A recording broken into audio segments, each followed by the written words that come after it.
Alright, today we're going to go through the process of putting a ARB Frontier long range fuel tank in a MR Triton.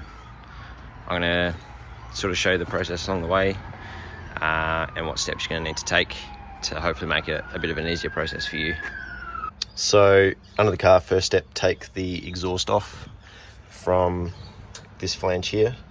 So it's behind this center support, and the instructions say you need to take out the whole drive shaft, but I've just undone it at the rear diff, and hopefully it's got enough movement. Maybe I can just tie it up the back here to be able to fit the tank in once I get the old one out. We'll see how that goes. Maybe I'll just have to undo this part here and remove it all the way out the front, but we'll see how we go.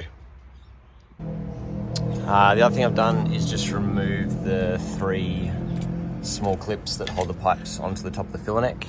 Shouldn't have to remove the filler neck, just taking these off so when we remove the tank we can slide these off.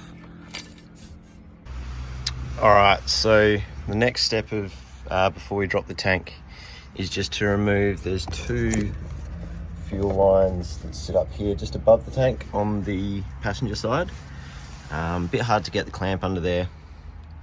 That's probably, I was expecting it at some point, but make sure you've got a rag and something to collect some of the diesel with. But there, 2 clamps and 2 pipes like this that come from the fuel sender, and they go into hard lines that are on the chassis rails. So they just come off, but there's a bit of residue in there, so just be ready to catch a little bit. So the last thing before taking the tank out is it asks you to remove the 2 tabs here which hold the wire, and then disconnect from the top of the sender. It's pretty hard to get your hand up in there. I've been able to get this clip off. This one I can't get to, and my hands are too large to fit to pull that clip out at the top. So I'm just going to loosen off the bolts, support the tank and drop it down just so I can get my hand in there to undo that clip and remove the connection from the top of the sender. They're the 2 hoses that we disconnected from the chassis back over here before. So that's all that is connected to the car. So yeah, going to drop it down before I can get my hand in there first. It's got a milk crate and a couple of blocks of timber. That should be enough for me to get my hand up the top to disconnect those hoses. Disconnect the electrical connections. So I'll leave that, and there's just 2 bolts at the front and I think 2 or 3 bolts at the back. So I'll undo those and drop it down, and hopefully I can get into those connections I need to. After dropping it down by that 30mm of getting the front and the back off, it's very easy now to remove the plugs in here. So I'd recommend doing that first, because the instructions, the bloke must have had quite small hands that wrote those instructions. So as you're lowering that down, just remember to completely remove the 3 filler necks, the filler neck and the breather. I loosened them before, but just had to take the clamps off at the same time. So we've just top of the sender off of the old tank, and we've taken the filler hoses off and put the filler hoses on because they're the same. Removed the float assembly from the bottom of the sender, and all we need to replace is the wire. So the instructions say to cut the float off, and we'll add the float to the bottom of the new wire. But the tricky bit, or the detailed bit, is removing the wire from that small little clip housing there. So we're going to delicately try and do that now. Alright, I was pretty conscious of damaging this little white clip here, so the way we did it was just get a nice pointy tweezers that we fit in where the sender wire goes, and just jammed it in there and then pushed gently on the bottom, and that's the easiest way to get that out. Be super careful though about those wipers. I can imagine they'd be quite delicate if you scratch them with a screwdriver or something. So now we're going to pull that out and put the float on the new wire and just clip that longer wire and different shaped wire back in. I'll put a before and after photo, but we just had to cut a bit off this hose, cut this one here, and just they provide an extension for you to extend that, and they give you a final measurement from the top of the bottom of the sender, I guess, down to the bottom of the filter. The instructions have been pretty good so far. That's the bit we took off. Would recommend, after cutting these with a grinder though, we just poured some diesel down this to try and get it out, and there was a fair amount of swarf and stuff that came out, so definitely give this a very good clean after you've cut it with the grinder. I thought I would just add in here the comparison between the weights of the tanks and also compare that to the weight of having 2 jerry can holders and 2 empty jerry cans. So all these weights are empty. I weighed my stock tank, the OEM tank, when I took it out.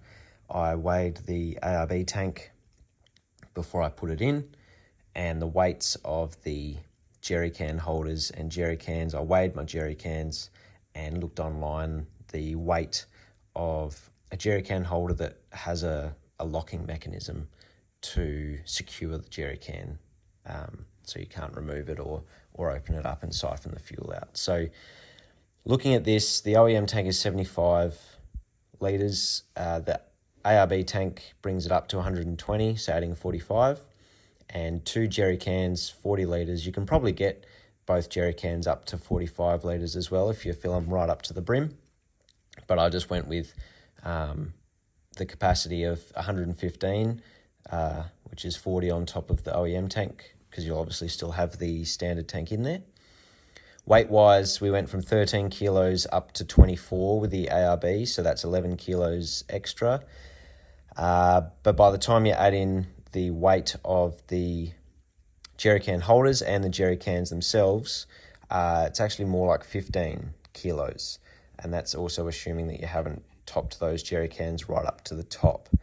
So obviously being empty, the weight of diesel is a bit different, but to keep this all even, I've just weighed everything empty, and that sort of shows where the comparison between the jerry cans and the Frontier tank come in.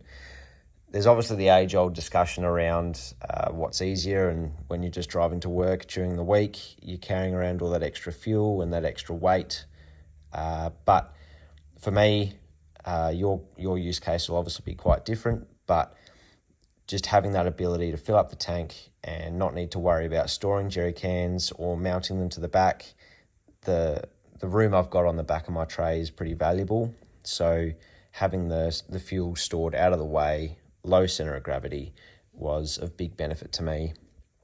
And also the time of having to take jerrys off and fill up the main tank from the jerry cans was just the hassle I didn't really want. So yes, there was a big cost of getting the long range fuel tank, but it's a car I'm going to have for a very long time. So from a long standing viewpoint, I think it was justified for what I was trying to do.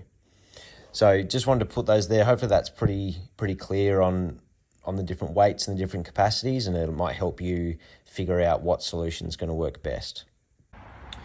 All right, so everything's been taken off the old tank. The sender has had the arm swapped over, and the sender has just been installed in here. It's a bit of a delicate operation, and you just align your hoses with the cutout here.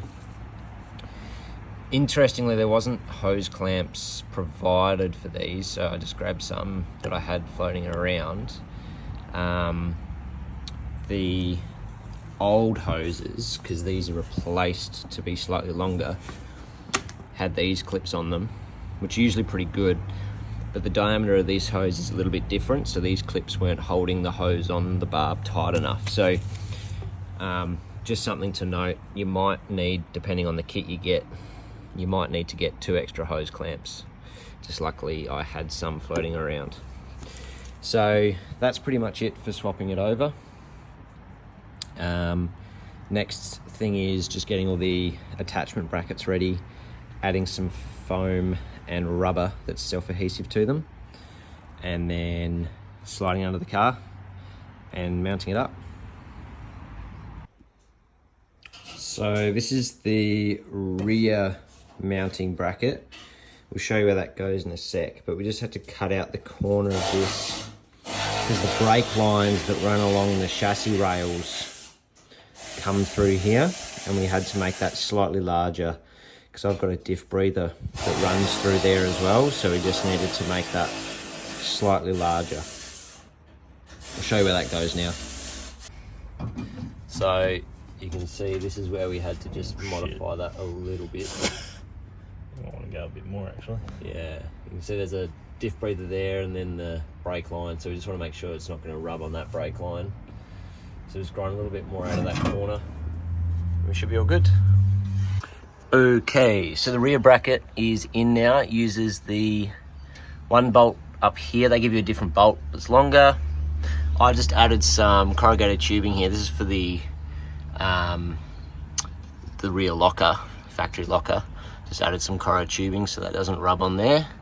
And this is where we had to modify this a little bit on the brake lines. It actually mentions it in the instruction manual to move or bend the brake line, but because it's in a nice bracket here, we just cut a little corner out of this to make it fit. So it just bolts up with the old bolts there. And then on the front, this is where the front mount used to be. The two red or orange painted ones there are the factory mounts, and then it gives it an extra bolt there as well. So once we've done that, we slide the tank in and hook up all the hoses. And then there's one strap that goes between those underneath the tank to hold the tank up. So we'll see how we go. All right, tank is now installed. We did have to remove the drive shaft all the way back at the transfer case because there wasn't enough room to maneuver the tank up. Definitely need at least one other person with you, or if you do it on a hoist, you'd probably be fine with a stand. Yeah, lots of bolts to do up on the brackets. We did have to relocate that bracket which held the two plugs for the diff locker, so we had to put them at the back when last time they were in the front of this crossbeam, just because they would have crushed between the tank and the crossbeam. So we just moved it, and there's another bolt at the back. We just used that same bracket. It's these two here. Just use the same bracket to bolt it to the back instead. So it's still out of the way, but just need to do that. The instructions showed they stayed in on this side, but it just wouldn't fit. So now that's all done. We've tightened everything up and just put the drive shaft back in and the exhaust back on. And we're in the process of reconnecting the hoses, the filler hose, breather, and return line as well. Right, so tail shaft's back on and exhaust is back in, and nice bit of clearance between the tank and the shaft. And then yeah, so you did have to take that off in the end up the top. Exhaust mounts are back on, and I'll show you up here what we had to do to the filler neck. Now I've got a tray, so it might be different if you've got a tub, but some of these hoses we've had to cut different lengths, and even the breather and all that I'm going to extend later on. But you just need to fiddle around to get like there's a kink there in the return, like the spillover return. So I'm gonna play around with getting the right hose lengths and get that all as smooth as I can. And you can see the bulge here where that's touching the end of the filler neck, so I expect that wouldn't last forever. So I'm going to play around with the mounting of how the spout is actually mounted to try and rotate, so there's a bit less pressure on there. But for now that'll work okay, and we'll see how we go.